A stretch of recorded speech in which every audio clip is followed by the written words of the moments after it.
ಕೊರಳ ಘಂಟೆಯಲ್ಲಿ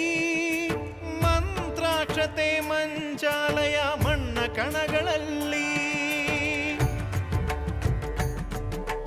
ಮೂಲ ರಾಮ ನಿನ್ನ ತಂದೆ ನೀನೆ ನಮ್ಮ ತಾಯಿ ತಂದೆ ಸತ್ಯದ ದೀಪ ಹಚ್ಚುವ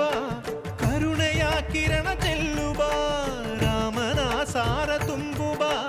ಹನುಮನ ಶಕ್ತಿ ನೀಡುವ ಬೃಂದಾವನದಿ ನೆಲೆಸಿದ ಪೂಜನೆ ನಿನಗೆ ಶರಣು ಶರಣು ಶರಣು ಗುರು ರಾಘವೇಂದ್ರ ಶರಣು ಶರಣು ಶರಣು ಶರಣು ಗುರು ಸಾರ್ವಭೌಮ ಶರಣು